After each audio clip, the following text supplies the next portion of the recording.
Film की शुरुआत 2600 BC से होती है। यहाँ कांदक नामक एक जगह में लोगों के पास फ्रीडम थी, लेकिन फिर एक्टन नाम का एक डिक्टेटर किंग आता है जो काला जादू जानता था। वो अपने लिए सवाब का ताज बनवाना चाहता था। इस ताज में 6 शैतानों की शक्ति होने वाली थी, जिसे पहनकर एक्टन हमेशा के लिए अमर बन जाएगा। मगर इस ताज को बनाने के लिए उसे एक दुर्लभ जादुई खनिज की जरूरत होती है, जिसे एटर्नियम कहा जाता है, और एटर्नियम सिर्फ कांदक में ही पाया जाता था। जल्द ही एटर्नियम एक्टन को मिल भी जाता है, और जिस मजदूर ने उसे वो दिया होता है उसे उम्मीद थी कि किंग इसके बदले उसे रिवॉर्ड देगा, मगर किंग का आदमी उसे जान से मार देता है। ये सब एक छोटा सा बच्चा देख रहा होता है। उसके दिल में किंग एक्टन के लिए काफी नफरत होती है। वो गुलामी छोड़कर आजाद होना चाहता है, और इसी बीच वो किंग के आदमी से एटर्नियम छीन कर भाग जाता है। साथ ही वो अपने लोगों को किंग की बगावत करने को कहता है, मगर जल्द ही किंग के आदमी उसे पकड़ लेते हैं और उसका सिर धड़ से अलग करने का हुक्म देते हैं। लेकिन जैसे ही उसकी गर्दन काटी जाती है, वो वहां से गायब होकर एक मैजिकल ग्रुप में पहुंच जाता है।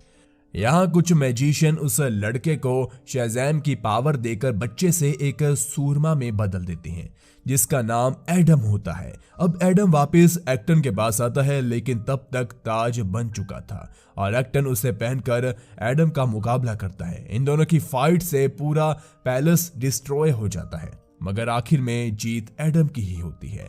इसके बाद मैजिशियंस उस ताज को छिपा देते हैं ताकि वो ताज दोबारा किसी और इंसान के हाथ न लगे। इसके बाद स्टोरी प्रेजेंट में शिफ्ट होती है। आज कांदक में दी इंटर गैंग नाम के एक टेररिस्ट ऑर्गेनाइजेशन ने कब्जा कर रखा है।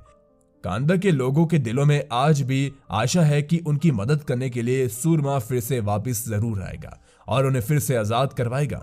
तभी इंटर गैंग के एक मेंबर को अलर्ट मैसेज आता है कि उन्होंने एड्रियाना को अरेस्ट करना है, इसलिए शहर में नाकाबंदी कर दी जाती है। लेकिन फिर भी एड्रियाना अपने बाकी साथियों करीम, समीर और स्माइल की मदद से नाकाबंदी क्रॉस कर एक्टन के पैलेस वाली जगह पहुंच जाती है। यहाँ सिर्फ पहाड़ है। दरअसल एड्रियाना एक आर्कियोलॉजिस्ट है। वो अपने ग्रुप के साथ एक्टन के ताज को ढूंढने की कोशिश कर रही है ताकि वो उसे भी और ज्यादा महफूज जगह पर छुपा सके। एड्रियाना, समीर और स्माइल के साथ पहाड़ के अंदर जाती है और करीम गाड़ी में ही इनका इंतजार करता है। अंदर शिलालेख होते हैं जिसपे एडम के वक्त की लैंग्वेज में कुछ लिखा होता है जिसे एड्रियाना पढ़ सकती है, पर अचानक समीर इनसे बिछड़ जाता है और वो पहाड़ के बाहर जा गिरता है, जहां इंटर गैंग वाले आ जाते हैं। दरअसल स्माइल इंटर गैंग के साथ मिली होती है और उसने ही समीर को पहाड़ से नीचे फेंका था। अंदर एड्रियाना को ताज मिल जाता है, मगर तभी वहां इंटर गैंग के लोग आ जाते हैं और वो ताज हासिल करना चाहते हैं। वो एड्रियाना को पकड़ लेते हैं और उसे शूट करने ही वाले होते हैं। उसी वक्त एड्रियाना एडम के मकबरे पर होती है। वो शज़ैम कहती है और एक विस्फोट के साथ एडम बाहर निकल आता है। इंटर गैंग के मेंबर एडम को मारने के लिए जाते हैं, पर एडम उसे जला कर रख देता है। इसलिए इंटर गैंग के लोग उस पर अंधाधुंध गोलीबारी करते हैं, जिसका एडम पर कोई भी असर नहीं होता। एडम चींटियों की तरह उन्हें मसल कर रख देता है। इसी मौके का फायदा उठाकर एड्रियाना ताज को लेकर करीम के साथ यहां से भाग जाती है। आखिर में एक आदमी एडम को एटर्नियम वाले मिसाइल से हमला करता है, जिससे एडम थोड़ा जख्मी हो जाता है, मगर वो उस आखिरी मेंबर को भी मार डालता है। फिर अमांडा हॉकमैन को वीडियो कॉल करती है और एडम को काबू करने को कहती है। हॉकमैन जस्टिस सोसाइटी ऑफ अमेरिका को यूनाइट करता है। इसमें डॉक्टर फेट, साइक्लोन और एटम स्मैशर शामिल होते हैं। दूसरी ओर एडम नाइटमेयर देखकर जब जागता है तो वो खुद को एड्रियाना के घर पर देखता है, जहां एड्रियाना का सन एमॉन भी होता है। वो एडम को लेकर काफी क्यूरियस होता है। वो उससे तरह तरह के सवाल करने लगता है, जिसके बाद एडम एमॉन के घर पर मिरर देखकर शॉक हो जाता है, क्योंकि जब वो दफनाया गया था तब ऐसा कुछ नहीं था। 5000 सालों में दुनिया काफी बदल गई है। इसके बाद एमॉन एक बुक से एडम की स्टोरी पढ़कर एडम को सुनाता है। फिर वो एडम को बताता है कि उनका शहर फिर से गुलाम बन चुका है। उन्हें आज भी सुपर हीरो की जरूरत है, लेकिन एडम खुद को सुपर हीरो नहीं मानता। फिर एडम शहर में बनी हुई अपनी स्टैचू के पास जाता है। यहीं पर इंटर गैंग वाले एमॉन पर हमला करते हैं। तब एडम उन्हें मारने लगता है और जल्द ही यहाँ जस्टिस सोसाइटी ऑफ अमेरिका की ग्रुप आ जाती है।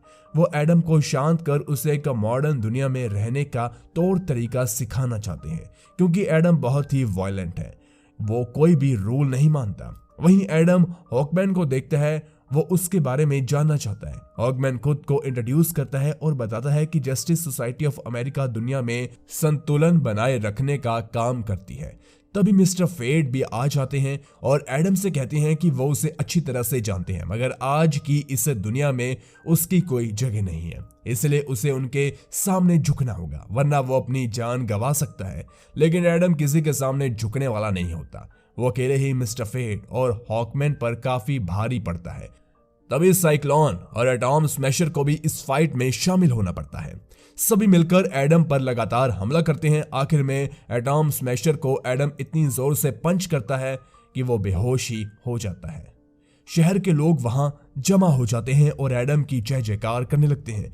जस्टिस सोसाइटी खुद को एडम के सामने कमजोर मान लेती है, जिसके बाद एडम वापस अपने मकबरे की ओर चला जाता है। मिस्टर फेट एड्रियाना को देखते हैं और उन्हें कुछ विजन आते हैं, जैसे सबा का ताज उसके पास ही है, इसलिए वो एड्रियाना से वो ताज मांगते हैं, लेकिन एड्रियाना ताज होने की बात से इनकार ही कर देती है। साथ ही वो जस्टिस सोसाइटी को यहां से चले जाने को कहती है, क्योंकि पिछले 27 साल से इंटर गैंग ने कांदक पर कब्जा कर रखा है। वो यहाँ के लोगों पर जुल्म करते थे, लेकिन तब जस्टिस सोसाइटी को उनकी फिक्र नहीं थी।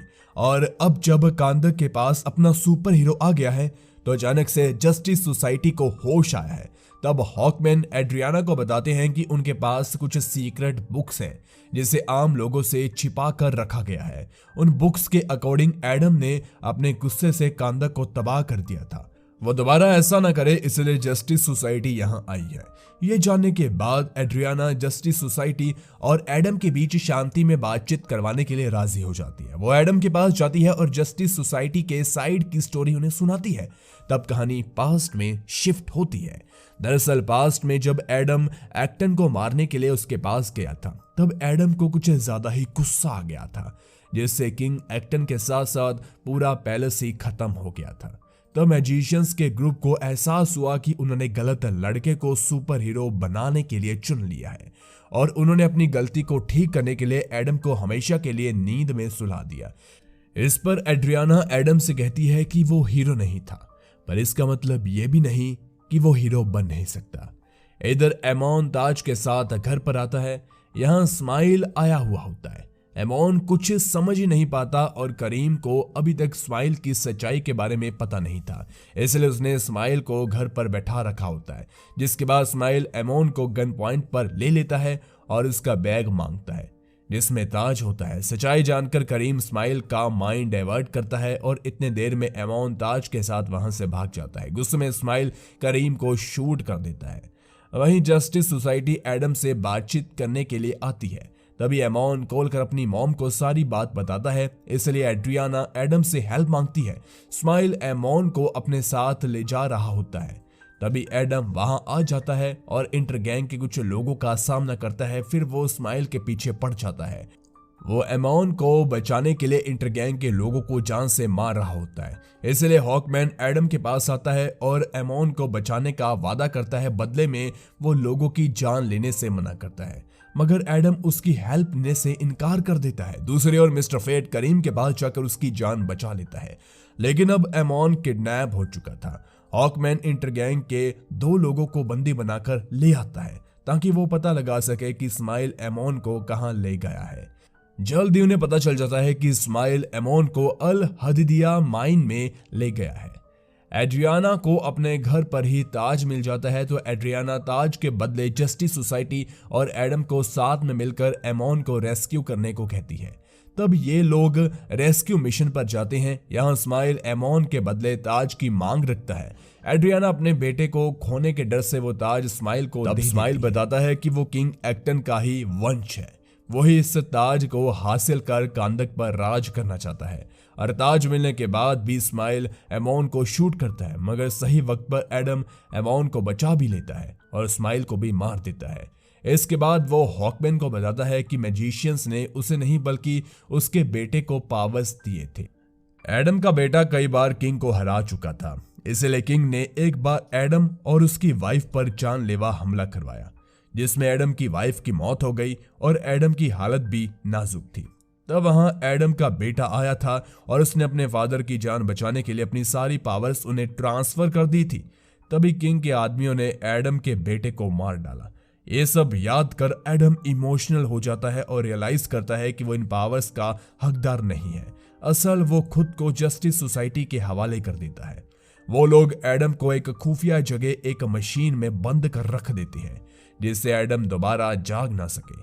जिन सब के बाद एड्रियाना ताज को अच्छे से नोटिस करती है और कुछ टेस्ट करने के बाद उसे स्माइल की चाल समझ में आ जाती है।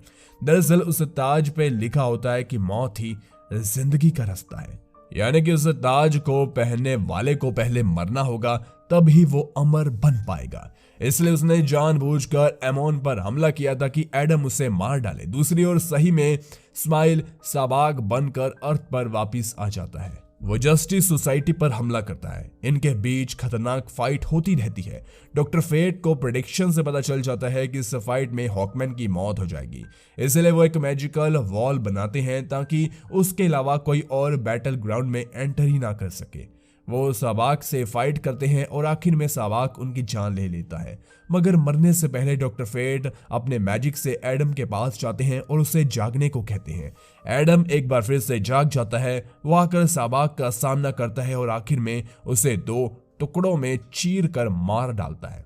कांदक एक बार फिर से आजाद हो जाता है, जिसके बाद एडम कांदक का राक्षस बनने का फैसला करता है और इसी के साथ ये मूवी यहीं पर खत्म हो जाती है। एंड क्रेडिट में अमांडा ड्रॉन की हेल्प से एडम से बात करती है। वो कहती है कि वो कैद होकर नहीं रहना चाहता, तो कोई बात नहीं, पर अब से कांदक ही उसका कैद खाना है। मगर एडम को गुलामी पसंद नहीं थी, इसलिए वो उनकी शर्त मानने से इनकार कर देता है। तब एडम से बात करने के लिए सुपरमैन आता है और सीन कट हो जाता है, जिसके साथ ही मूवी यहीं पर खत्म हो जाती है।